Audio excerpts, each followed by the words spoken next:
Got too many flows, I be killing them. Oh baby, tell me say she feeling them. Ain't worth the mile, it's a million them. I got this. So I got this sphagnum moss, which is what I would normally use for my orchids. But then I saw this sheet moss, and it's really pretty. It's kind of cool looking. So I kind of want to try something different. And then I went and got some free Home Depot, the extra large Home Depot paint sticks. And we're going to use this as the post. And that's only because these were free. I grabbed them when the guy wasn't looking. They keep these behind the paint counter, but he was busy helping someone, and I feel like asking and him wondering why I'm asking for paint sticks when I don't have paint. And they're free, so I don't need to be questioned. And I'm going to use clear pots because I want to keep an eye on the root growth. So these are some pretty large, it should be happy in this for a while. I'm going to put in a little bit of soil. Mix in here. A little bit of soil and perlite. Just a little bit.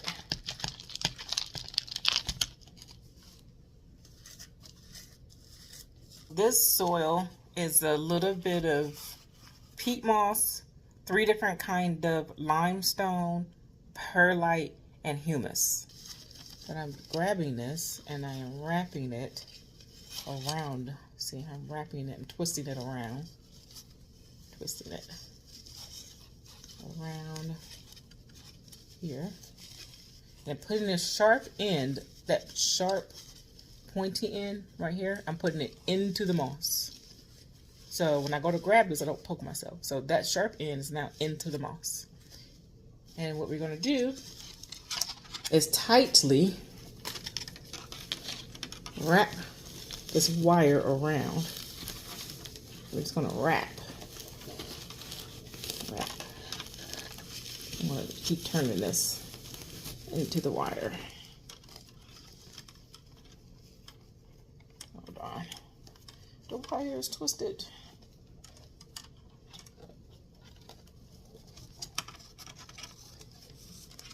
Okay. So we're just wrapping this. See, I'm wrapping this wire around and it's going up the stick while I'm wrapping. So we're going up the stick and wrapping. If you want to grow your vanilla orchid with the plans of flowering and fruiting, you need to provide high humidity and bright indirect light, preferably either from a sunny window if you're growing it indoors or a plant light. But do not have it too close to the plant light or too close to a very sunny window because the leaves can be scorched. Okay. There we go. Now we're going to find a piece here. See, a piece of the wire. Here's a wire. We're going to tie that in, put that inside, see, underneath that. I'm just going to wrap it underneath that wire, twist it underneath that wire a whole bunch of times, as many times as you can, until you can't wrap it anymore.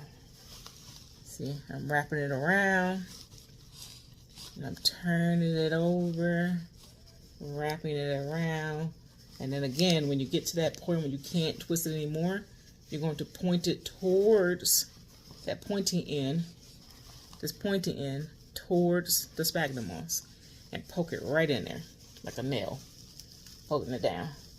So now it's stuck in there. And now we have a beautiful moss pole wrapped all the way around 360 degrees for our new vanilla orchid. Oh, she's going to love it.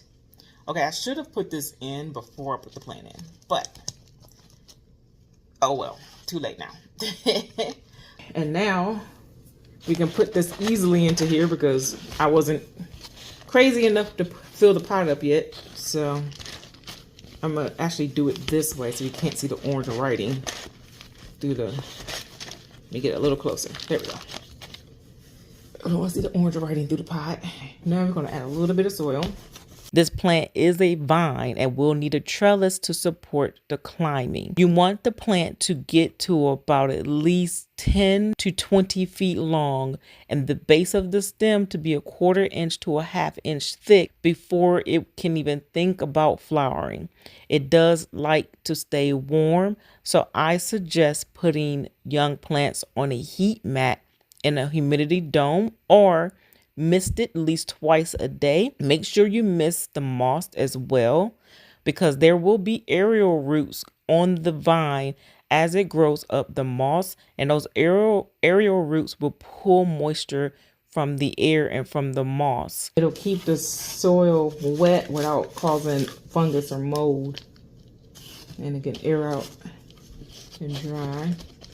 And so that's why it likes a humid environment. Now, if you want to grow it as just a house plant and you don't plan on flowering and fruiting, then you can keep it at a lower humidity and you don't have to mist it as much. It should still stay alive, but it most likely won't fruit. And so that is up to you if you want to have a lower maintenance but still absolutely beautiful vine. Now, there will be a lot of advice online suggesting to only use sphagnum moss as the soil, but I am doing the experiment and I don't like to follow the trends, as you can see. But I'm doing an experiment based on my own previous experience and also based on the native environment of where this plant comes from. This plant comes from the rainforest and it grows terrestrial roots on the rainforest floor and then aerial roots up any structure or tree that is nearby. The rainforest floor is full of moss, full of bark, full of very, very rich organic soil. Vanilla orchids can grow in soil. So I am doing a mix of moss, humus, compost, a very rich, well-draining soil, plus bark like it would find in its native environment. You don't have to do this, but that's what I'm doing, because I want to mimic what it normally is used to and see what kind of success I have. And I'm also going to keep it on a heat mat, temporary humidity dome-like structure, which I'll show in a future video. Here is the vanilla bean orchid plant. And on our little moss pole that we just made. She's so pretty. The moss pole is so pretty. And I used the free Home Depot paint stick that the guy didn't see me take. But yes, moss paradise. Who else loves moss? I love moss. I love that. Okay, so I didn't have enough moss. I ran out of moss. That was the last piece of moss. I didn't have enough moss to put on top of this one, unfortunately. We put like little tiny pieces maybe. I got little tiny scraggly pieces to put on there. It's kind of sad, but I'll add it so she can have a little bit of moss like her sister. Just gonna be kind of a bald head haircut kind of sphagnum moss. You're gonna be half bald head. Be like, she done got all the hair. You gonna save no hair for your sister. She got all the hair. Here are the vanilla bean sisters, and if y'all could help me come, actually I'll pull this piece off and put it right there. If y'all can help me come up with a name for these two, that would be awesome. And we're gonna watch them grow. Last thing to do is to spritz with the water bottle. I'm gonna spritz the whole moss pole too. Just gonna spritz. Get a little bit of the humid microclimate going. Okay. Y'all have a good day. Bye, YouTubey.